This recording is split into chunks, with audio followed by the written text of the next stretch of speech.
Good afternoon in Missouri. I'm Savannah Rudicel. Thanks for joining us at KMU8 News at noon. Well, Tim, it's not just the low temperatures that we're feeling, it's really that wind chill. Yeah, it's funny. In Missouri, it's sometimes in the summertime, it's not the heat, it's the humidity. For the winter time, it's... With the cold weather, keeping your car tires with the proper pressure is one of the things to check for. But one technician says the condition of belts and fluid levels are also important to keep your car running in the cold. You can find the recommended pressure for your tires on a placard on the driver's door. As for the belts, the technician says you should make sure they're not cracked. Another thing to pay attention to is the battery. You can get too cold. Ingram says a tire with low air pressure could cause your car to lose traction in the cold. Here's what's happening right now. Columbia's interim city manager, John Glasscock, is just minutes away from announcing the appointed interim police chief. Here's a live look at the press conference. This announcement comes after former police chief Ken Burton resigned last month. Deputy Chief Jill Schluty has been serving as acting police chief since then. Boone County Sheriff's deputies have arrested a man in connection to a double shooting Sunday night. Michael Stapleton faces charges of first-degree assault, armed criminal action, and a felon in possession of a firearm. Deputies say he shot two men in a parking lot on the 5600 block of Clark Lane. They found Stapleton a block away from the parking lot with a handgun. One of the men has serious injuries, and he's currently in the hospital. The second man has been released. A 20-year-old Columbia man will serve 10 years in prison for attacking his own grandparents, who fought back with wasp spray. Brian Kelly was sentenced yesterday on 3 domestic assault charges, according to his attorney. Kelly was accused of plotting with a friend to kill his grandparents, but a jury found him not guilty of conspiracy last year. St. Louis police released the mugshot of the officer prosecutors say shot and killed another officer during a game of Russian roulette. 29-year-old Nathaniel Hendren, seen here, is charged with involuntary manslaughter and armed criminal action.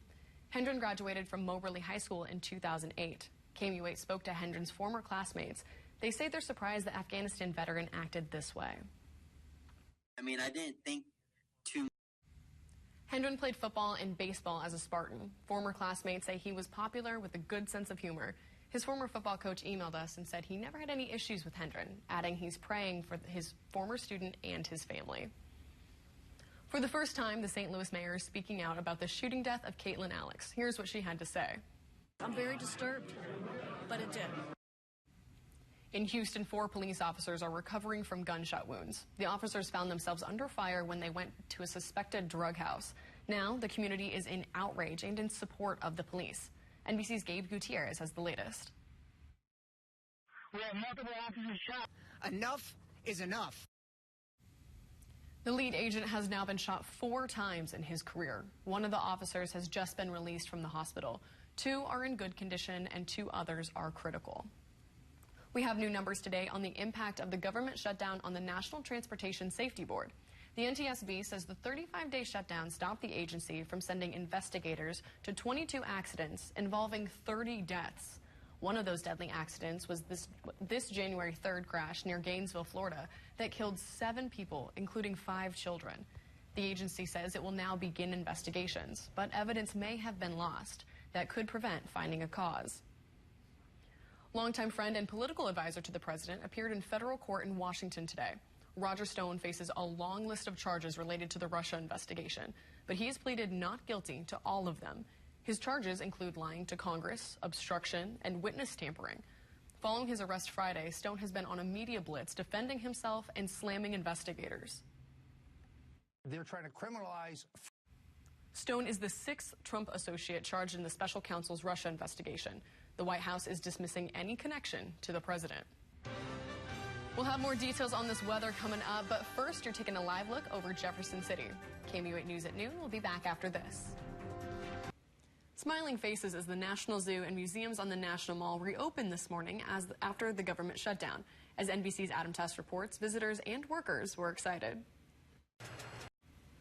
It's still going to take a while to calculate losses from the shutdown, but at the Museum of African American History and Culture, it's believed they individually lost about $1 million. We'll be right back. Apple is rushing to fix a security flaw in one of its most popular apps that apparently allows other people to eavesdrop on your iPhone.